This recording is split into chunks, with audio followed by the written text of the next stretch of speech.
Hello friends, तो मैं अभी नेक्स्ट वीडियो लेके आ गई हूँ आपके पास। तो जो कि अभी हमारा केमिस्ट्री का फर्स्ट चैप्टर है 10th क्लास का, chemical reaction and equation. Chemical reaction मैंने आपसे एक वीडियो अलग से बनाई थी, how to form chemical reactions. बहुत ही इजी वे में मैंने आपको समझा दिया है। अभी हम जो यहाँ पे नेक्स्ट लेके चलते हैं, इस चैप्टर को लेके चलते हैं साथ में, chemical reaction and equation. I know chemistry में बहुत बच्चे जो हैं वो वीक होते हैं, उनको समझ में नहीं आती केमिस्ट्री। सबसे पहले मैंने इसीलिए आपके सामने एक वीडियो शो किया था, वो केमिकल रिएक्शंस बनाते गए थे।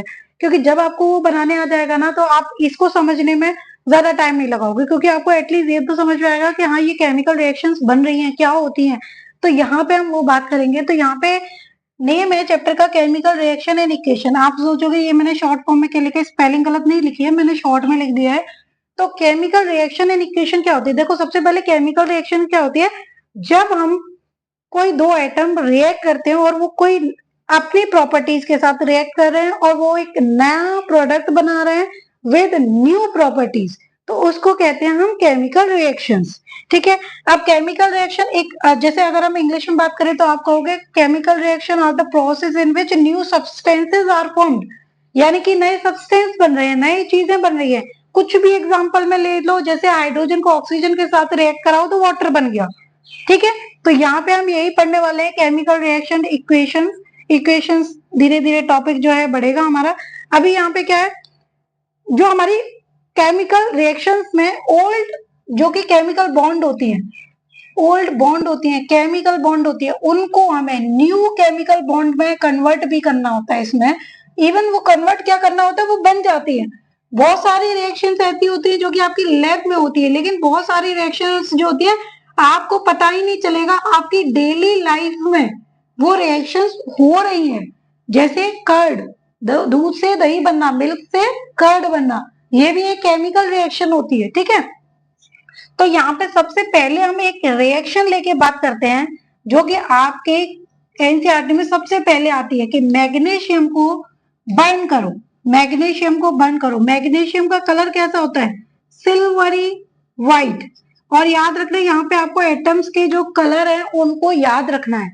ये बहुत ज्यादा क्वेश्चन आते हैं, कभी ऐसा आ जाता है ए कंपाउंड या फिर ए एलिमेंट ले लिया, उसको ऑक्सीजन के साथ रिएक्ट किया, तो यहाँ पे क्या बन गया। ये तो मैंने आपको बताया ही था, जब मैग्नीशियम ऑक्सीजन के साथ बर्न हो रहा है, हीट कर रहे हैं यहाँ पे, तो अभी क्या बनेगा, आपको क्या बताया था मैंने, दोनों को लो, फॉर्मूला दोबारा से बनाओ। तो यहाँ पे बन जाएगा, इसकी +2 होती है, इसकी 2, तो यहाँ पे ये बन जाएगा MgO। क्या बन गया, MgO। तो जब मैग्नीशियम रेवन को हीट करेंगे, when magnesium ribbon burned with air, क्योंकि एयर में ऑक्सीजन है। ठीक है। तो ये ऑक्सीजन मैंने अलग से नहीं ली है, ये कहाँ से आई है, एयर से आई है। तो जब बर्न करेंगे तो ये क्या फॉर्म होएगा, MgO, मैग्नीशियम ऑक्साइड। इसमें से इसमें जब ये रिएक्शन होगी तो इसमें dazzling of white silvery gas release होगी। यानी कि इसमें व्हाइट सिल्वरी जो फ्लेम्स होते हैं ना, व्हाइट सिल्वरी गैस मत बोलो, फ्लेम्स बोल लो। फ्लेम्स जो रिलीज होते हैं ना, वो उड़ेंगे। आप देखोगे एकदम चकाचौंध। डेजलिंग का मतलब होता है चकाचौंध। ठीक है। जिसमें से चमक रहा है, वो जो धुआं है आपका, वो जो चमक रहा है, बड़ा फ्लेम्स जो है चमक रही है। तो ये रिएक्शन जो हुई, क्योंकि यहाँ पे मैंने देखो अलग अलग एलिमेंट एटम लिए और यहाँ पे एक अलग ही कंपाउंड बन गया, दोनों को मिक्स करके। ऐसा जरूरी नहीं है कुछ ऐसा बने जो मिक्स ही हो, ये अलग अलग भी बन सकता है। ये धीरे धीरे जब हम कैरेक्टरिस्टिक्स पढ़ेंगे केमिकल रिएक्शंस की, तो आप इसको जानोगे। ठीक है। अभी आपको क्या करना है, यहाँ पे एक और चीज होती है केमिकल रिएक्शन में, बहुत ही इंपॉर्टेंट होती है। वो ये होता है कि केमिकल रिएक्शन में एटम जो होता है एक एलिमेंट का, वो कभी भी चेंज नहीं होता। यानी कि एटम की प्रॉपर्टी चेंज नहीं होती, कभी भी एटम एटम ही रहेगा। लेकिन यहाँ पे जो होता है ना, वो सिर्फ रीअरेंजमेंट होता है। रीअरेंजमेंट होता है किसका, एटम्स का। अब यहाँ पे भी देखो यही हुआ है, यानी कि ये दोनों एटम एटम चेंज नहीं हुए, लेकिन इनका अरेंजमेंट हो गया है। यानी कि इनकी एक इक्वेशन बन गई है इसमें। ठीक है। अभी यहाँ पे आपने मैग्नीशियम को इसके साथ बर्न किया, तो यहाँ पे डेजलिंग ऑफ आपने व्हाइट सिल्वरी फ्लेम्स देखे, और यहाँ पे मैग्नीशियम ऑक्साइड बन गया। यहाँ पे एक क्वेश्चन भी आता है, बोर्ड में बहुत ज्यादा आता है, आपने देखा होगा कि जब ये रिएक्शन होती है तो इसको किस पेपर से या फिर सैंड जो वो होता है सैंड पेपर, उससे क्लीन क्यों किया जाता है। देखो मैग्नीशियम हाईली रिएक्टिव होती है। अब यहाँ पे तो आपने इसको हीट किया, इसलिए यहाँ पे ऑक्सीजन के साथ रिएक्ट हो रही है, लेकिन जब ये रखी हुई है तभी भी तो ये ऑक्सीजन के साथ रिएक्ट हो सकती है। अब जब ये रखी रखी हल्की सी कम, बहुत कम, इतनी सी ऑक्सीजन के साथ भी रिएक्ट होगी तो भी ये यही कंपाउंड बनाएगी। तो यानी कि आप जब बंद करोगे तो ये ना होके ये कंपाउंड हो जाएगा। इसीलिए इसको हम सैंड पेपर के साथ अच्छे से क्लीन करते हैं, ताकि हमारी जो रिएक्शन है वो अच्छे से पॉसिबल हो जाए। ठीक है, तो हम इसको अच्छे से रब करते हैं सैंड पेपर से, ताकि इसमें से जो इसका जो प्रोटेक्टिव लेयर होती है मैग्नीशियम ऑक्साइड की, वो हम इससे रिमूव कर सकें। ठीक है, अब देखो इसके बाद क्या है, केमिकल रिएक्शन हो गया। अब मैंने बताया था डेली लाइफ में भी केमिकल रिएक्शंस होते हैं जो कि आपको पता ही नहीं चलती है। एक और चीज, ये रिएक्शन होने, जब आप लैब में भी अगर इस रिएक्शन का आप टेस्ट करो ना, ये आपको वायर के फॉर्म में मिल जाएगा। आपका बुक में लिखा रहता है मैग्नीशियम रिबन। तो भाई मैग्नीशियम रिबन का मतलब वो नहीं है जो आपने फीते से चोटियां बांध ली ना, वो वायर होता है एक। ठीक है, व्हाइट सिल्वर फॉर्म में एक वायर होता है, उसको यहाँ से उसके साथ प्रैक्टिकल किया जाता है। तो जब भी आप लैब में इसका साथ प्रैक्टिकल करें तो याद रखना, अपनी आईज को इससे बहुत ज्यादा दूर रखना, क्योंकि ये जो गैस होती है, ये डेजलिंग फ्लेम्स जो होती हैं, ये हमारी आईज के लिए बहुत ज्यादा हार्मफुल होती है। इवन मैं तो कहूंगी जब भी आप लैब में टेस्ट करो तो अपनी टेस्ट ट्यूब को हमेशा दूर रखे और उनका जो वी शेप एंगल बनाकर ही टेस्ट करना। ठीक है, अभी हम यहाँ पे, मैंने बताया डेली लाइफ के भी बहुत सारे एग्जांपल्स होते हैं जो कि मैंने आपको थोड़ा सा बताया, जैसे मिल्क से कर्ड बनना। ठीक है, अभी आपके बहुत सारे एग्जांपल होंगे, जैसे फर्मेंटेशन। आप देखो गर्मियों में जो खाना है खराब हो जाता है, वो भी एक केमिकल रिएक्शन है। यस, डेली लाइफ का केमिकल रिएक्शन है। यानी कि आपका कुकिंग ऑफ फूड, आपकी मम्मी जो खाना बना रही है, आपकी सिस्टर जो खाना बना रही है, वो भी आपका एक डेली केमिकल रिएक्शन है। ये सब आपका एक केमिकल रिएक्शन है। जरूरी नहीं है, केमिकल रिएक्शन की कुछ कैरेक्टरिस्टिक्स होती हैं, बस उनको आपको याद करना है तो पता चल जाएगा आपको कि हाँ ये देखो, ये रिएक्शंस हो रही है, ये केमिकल रिएक्शन है। तो इसमें देखो मैं आपको कुछ कैरेक्टरिस्टिक्स बताती हूँ केमिकल रिएक्शन की। तो यहाँ पे हम जो नेक्स्ट पॉइंट है वो है characteristic of chemical reaction. Chemical reaction, मैं टाइम वेस्ट नहीं करूंगी थोड़ा ज्यादा लिखने में तक, क्योंकि आपको सिर्फ समझना है। तो पहली कैरेक्टरिस्टिक्स होती है इवोल्यूशन ऑफ गैस, यानी कि गैस का इवोल्यूशन होना। यानी कि आपकी रिएक्शन में से अगर गैस इवॉल्व हुई है, और देखो मैं इसके बारे में इतनी इंटरेस्टिंग चीज बताऊंगी कि आपको तुरंत याद हो जाएगी कि आपको कैसे पता चलेगा किस रिएक्शन में कौन सी गैस रिलीज होगी। आप इवन रिएक्टेंट को देख के पहचान लोगे, तो आप कहोगे अरे रिएक्टेंट क्या बोला। तो जो भी आपकी केमिकल रिएक्शन में इन्वॉल्व होते हैं, पार्टिसिपेट करते हैं, उसको बोलते हैं रिएक्टेंट, और जो फॉर्म्ड होते हैं, बनते हैं, उसको कहते हैं प्रोडक्ट। तो फर्स्ट हो गया इवोल्यूशन ऑफ गैस, सेकंड हो गया आपका formation of PPT, precipitate PPT, यानी कि पीपीटी एक सॉलिड मटेरियल होता है, यानी कि रिएक्शन में अगर ये कुछ सॉलिड बचता है तो उसको बोलते हैं पीपीटी। थर्ड कैरेक्टरिस्टिक्स होती है जिसको बोलेंगे चेंज इन कलर। क्या बोलेंगे? Change in colour. अगर आपके रिएक्शन में रिएक्टेंट से प्रोडक्ट में कलर चेंज हो रहा है तो ही आप कहेंगे कि ये भी केमिकल रिएक्शन है। फिर बोलेंगे आप change in temperature. Change in temperature, अगर कोई भी क्वेश्चन आ जाता है कि बताइए right the characteristics of chemical reaction, सिर्फ उठा के इनको लिख दो। और एक और चीज, खाली इनको मत लिखना, इनके साथ एग्जाम्पल भी लिखना, आपका आंसर एकदम टकाटक लगेगा और आपको मार्क्स भी बड़े अच्छे मिलेंगे। लास्ट होता है चेंज इन स्टेट। मैं तो कहती हूँ आप सिर्फ मेरी केमिस्ट्री को देख लो, आपको इसके अलावा एक्स्ट्रा कुछ पढ़ने की जरूरत भी नहीं पड़ेगी, इवन ना आपको बुक देखने की जरूरत पड़ेगी। तो यहाँ पे कैरेक्टरिस्टिक्स ऑफ केमिकल रिएक्शन आ गया, पहला आ गया इवोल्यूशन ऑफ गैस। देखो यहाँ पे बहुत सारी चीजें मैं आपको बताने वाली हूँ, ये अभी मैं आपको रफ कर दे रही हूँ क्योंकि अभी हम पहला पॉइंट ही पढ़ेंगे, इवोल्यूशन ऑफ गैस। देखो सबसे पहले सबसे इजी कुछ भी ले लो आप, मैं आपको एक सबसे पहले पॉइंट बताती हूँ। कभी भी रिएक्टेंट में अगर आपके पास आ जाए सल्फ्यूरिक एसिड H2SO4, याद रखना हाइड्रोजन गैस रिलीज होगी। हाइड्रोजन गैस की कैरेक्टरिस्टिक्स उसमें कुछ बताई गई हैं। पॉप साउंड होती है आई थिंक इसकी, और आई थिंक आपको भी पता है। ठीक है, और बबल्स फॉर्म होते हैं, जब भी सल्फ्यूरिक एसिड आ जाए हाइड्रोजन गैस ही रिलीज होगी। अगर आपके पास आ जाता है H2CO3, यानी कि यहाँ पे देखो कार्बोनेट आ गया, तो एक और चीज है, यहाँ पे सल्फर डाइऑक्साइड भी गैस रिलीज होगी। अभी आप कंफ्यूज हो जाओगे यहाँ पे, तो मैं अभी आपको धीरे धीरे करके इस चीज को बताऊंगी, तब आप समझोगे कि कैसे है। अभी यहाँ पे क्या है, कार्बोनेट है, तो कार्बोनेट कभी भी हो सीधे बिना देखे कह दो CO2 गैस रिलीज होगी। अगर यहाँ पे नाइट्रेट आ गया NO3, बिना देखे कह दो मैम NO2 गैस रिलीज होगी, यानी कि या फिर नाइट्रोजन डाइऑक्साइड भी गैस रिलीज हो सकती है, या फिर आप कहोगे यहाँ पे नाइट्रोजन भी रिलीज हो सकती है। ठीक है, तो ये कुछ पॉइंट है, इनका याद रखना। अभी जो पहला एग्जांपल है आपके उसमें एनसीईआरटी में वो है, जिंक को जब आप सल्फ्यूरिक एसिड के साथ रिएक्ट करते हो, जिंक को सल्फ्यूरिक एसिड के साथ रिएक्ट करते हो, तो देखो यहाँ पे क्या है, मैंने बताया था इसका फर्स्ट पॉजिटिव, इसके नेगेटिव और पॉजिटिव, इसमें इसके नेगेटिव के साथ रिएक्ट होगा तो ये बना लेगा जिंक सल्फेट। आप वो रिएक्शन वाली एक बार वीडियो देखो, आपको सारी रिएक्शन समझ में आ जाएगी। जिंक सल्फेट के साथ बचा क्या, हाइड्रोजन, यानी कि यहाँ पे क्या है, हाइड्रोजन गैस रिलीज हो गई है, यानी कि हमने इसको डाइल्यूट सल्फ्यूरिक एसिड के साथ जिंक को रिएक्ट किया, जिंक सल्फेट बन गया, हाइड्रोजन गैस रिलीज हुई। Evolution of gas, it is the also characteristics of chemical reaction. Yes, gas का इवोल्यूशन हुआ, हमें पता चल गया, फटाफट हमारी रिएक्शन हो गई केमिकल। ठीक है, ये रिएक्शन तो आप जाके अपने स्कूल में जाइए, लेबोरेटरी में खुद करिए, किसी टीचर की हेल्प की भी जरूरत नहीं है, मैं ऐसे ही बोल रही हूँ। ठीक है, तो यहाँ पे ये हो गया। अगर आप यहाँ पे जिंक को HCl के साथ भी रिएक्ट करोगे ना, तो भी आपका हाइड्रोजन गैस रिलीज होगी, जिंक Cl के साथ रिएक्ट हो जाएगा, यानी क्लोरीन, तो जिंक Cl2, क्योंकि इसकी 2 है इसकी 1 है, आपस में क्रॉस मल्टीप्लाई कर लिया, देखो मैथमेटिक्स भी लग गई यहाँ पे, और हाइड्रोजन गैस रिलीज हो गई।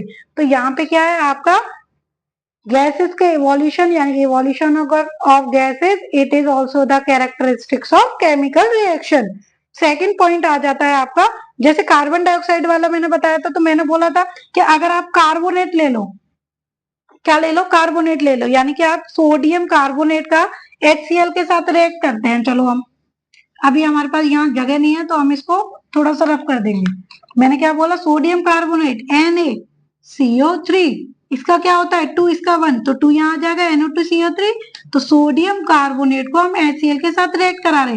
मैंने आपको क्या बताया था, पॉजिटिव नेगेटिव, इसका पॉजिटिव नेगेटिव, इसका पॉजिटिव नेगेटिव, NaCl, यानी कि ये, अरे ये तो हमारा कॉमन सॉल्ट बन गया। यस, ये तो हमने फॉर्मूला भी पढ़ा था कि ये तो हमारा कॉमन सॉल्ट का फॉर्मूला है। ठीक है, Na जो कि आप खाते हो NaCl, इसकी +1 होती है, इसकी -1, इसलिए ये NaCl बन गया।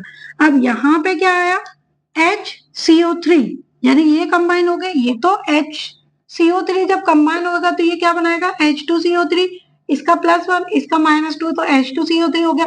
अरे ये तो कार्बोनिक एसिड का फॉर्मूला मिल गया हमें, लेकिन ये ब्रेक होएगा, ये क्या होएगा, यहाँ से CO2 गैस रिलीज करेगा। मैंने बताया था अगर आपको मिल गया ना कार्बोनेट, तो समझ लेना कार्बोनेट मिलते ही आप समझ लो कि आपका CO2 रिलीज हो गया। अब सोचो, CO2 मैंने इसमें से बाहर निकाल दिया, CO2, तो इसका एक O बना, इसका 2, तो यहाँ पे क्या बच गया, H2O, यानी कि फाइनल प्रोडक्ट क्या हो गया, इसको हटा दो और ये बन गया आपका NaCl plus H2O plus CO2।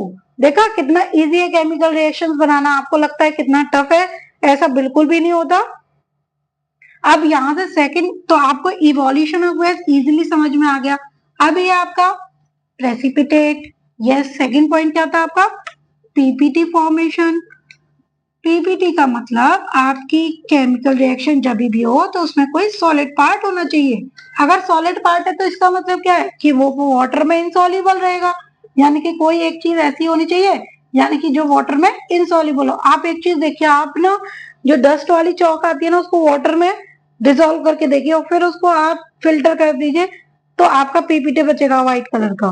ठीक है, तो यहाँ पे और भी चीज होती है, यहाँ पे और भी एग्जाम्पल होते हैं, तो एग्जाम्पल देखेंगे हम यहाँ पे। जैसे आपने ले लिया के आई यानी कि पोटेशियम आयोडाइड, इसको आपने लेड नाइट्रेट के साथ, लेड का सिंबल Pb, नाइट्रेट का NO3 +2, इसका 1, तो यहाँ पे 1 आएगा, इसका क्या आएगा 2, तो ये आ गया Ki+1 -1। अब जब ये रिएक्ट होगा तो पॉजिटिव नेगेटिव, इसको रिएक्ट करा दो अच्छे से, तो ये बन जाएगा KNO3, इसका कितना था 1, इसका भी 1, तो ये तो एज इट इज हमारा तो बढ़िया फॉर्मूला बन गया। लेकिन यहाँ पे ये रिएक्ट होएगा तो ये बन जाएगा PBI। यस, ये जो कि इनसॉल्युबल होता है, और यही जो होती है PPT होती है येलो कलर की होती है। कैसे कलर की होती है, इसीलिए मैंने कहा है कलर्स भी याद रखना बहुत इंपॉर्टेंट है। ठीक है, तो आज हम सिर्फ इतना ही पढ़ने वाले हैं। इसके साथ आप एक और एग्जांपल ले सकते हो PPT बनाने के लिए, वो है सल्फ्यूरिक एसिड को आप बेरियम ऑक्साइड के साथ रिएक्ट करा लो। देखो रिएक्शंस तो आपकी करोड़ों मिल जाएंगी। सल्फ्यूरिक एसिड को आप बेरियम ऑक्साइड के साथ रिएक्ट करा लो तो ये क्या बन जाएगा, मैंने बताया सल्फर एसिड को रिएक्ट करा दो बेरियम क्लोराइड के साथ। तो बेरियम क्लोराइड का फॉर्मूला BaCl2, क्योंकि इसका -1 इसका +2 होता है।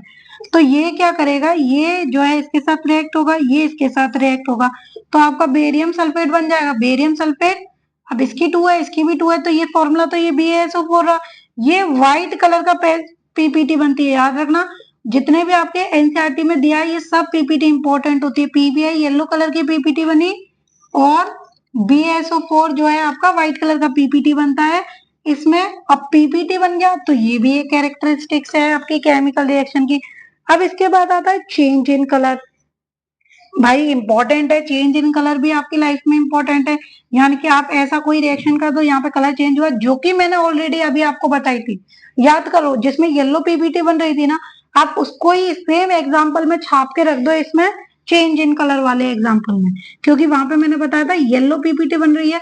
और किससे बन रही है, जो कलरलेस, जो आपने आयोडीन वाला सॉल्यूशन लिया था उससे बन रही है। तो वो भी तो एग्जाम्पल हो गया चेंज इन कलर। आपका मेन है कि आपका कलर चेंज होना चाहिए। यहाँ पे आप सिट्रिक एसिड और देखो यहाँ पे बहुत सारी चीजें होती हैं आपके, पोटेशियम पर मैग्नेट सॉल्यूशन ले लो। जैसे आपने केमिकल रिएक्शन कराया, यानी कि आपने एक सिट्रिक एसिड ले लिया, सिट्रिक एसिड में आपने क्या किया, आपने एक पर्पल कलर का पोटेशियम पर मैग्नेट, पोटेशियम पर मैग्नेट का एक सॉल्यूशन ले लिया। ठीक है, यहाँ पे आप इसको रिएक्ट कराओ। ठीक है, आप क्या करोगे, अब रिएक्शन हो जाएगा तो आप क्या करेंगे, इस रिएक्शन में आप देखना यहाँ पे ये जो कलरफुल था, जो कि किस कलर का था, आपका पर्पल कलर का था। पोटेशियम पर मैग्नेट पर्पल कलर था, लेबोरेटरी में जाके चेक करिएगा, ये कलरलेस हो जाएगा। क्या हो जाएगा, कलरलेस हो जाएगा। यानी कि यहाँ पे कलर चेंज हो गया। तो ये change in colour is also characteristics of chemical reaction, याद रखना। और ये रिएक्शन आप इजीली कर सकते हो। सिट्रिक एसिड का एसिड कहाँ से लेना, नींबू ले लो, आपके लैब में आप इसको मिक्स कर लो, देखो आपका जो सॉल्यूशन है वो कलरलेस हो जाएगा।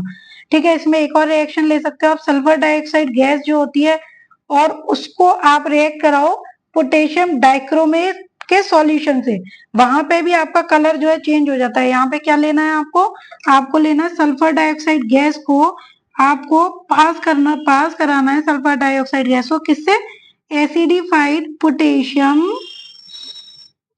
पोटेशियम डाइक्रोमेट से, किससे, डाइक्रोमेट से। ये भी सॉल्यूशन आपके किसमें पाया जाएगा, आपके लैब में पाया जाएगा, जो कि होता है ऑरेंज कलर का। पोटेशियम डाइक्रोमेट क्या से होता है, ऑरेंज कलर का। जब ये रिएक्शन होगी तो ये जो कलर है ये ग्रीन कलर में चेंज हो जाएगा। किस कलर में चेंज हो जाएगा, ग्रीन कलर। यानी कि यहाँ पे भी देखो चेंज कलर हो रहा है, यानी कि ये भी एक कैरेक्टरिस्टिक्स होती है केमिकल रिएक्शन से। यहाँ पे भी आप फाइंड कर सकते हो कि ये भी एक केमिकल रिएक्शन है। तो अभी हमने 3 पढ़ लिए हैं, तो हम 3 के बाद जो चेंज इन टेम्परेचर है और बाकी है वो नेक्स्ट वीडियो में पढ़ेंगे, क्योंकि मुझे वीडियोस को ज्यादा लेंथी नहीं बनाना है। मैं चाहती हूँ वीडियो सिर्फ इतनी बने ताकि आपके आईज भी उनके साथ पढ़ लें, क्योंकि हमारी आईज जो होती है ना वो बहुत ज्यादा सेंसिटिव होती है, हमें फोन की तरफ इतना नहीं देखना चाहिए। मैं अभी भी बोलूंगी आपको, फोन से इतना नहीं पढ़ना चाहिए। हाँ थोड़ा बहुत पढ़ लो, इससे ज्यादा नहीं। ठीक है, और थोड़ा दूर से पढ़ना।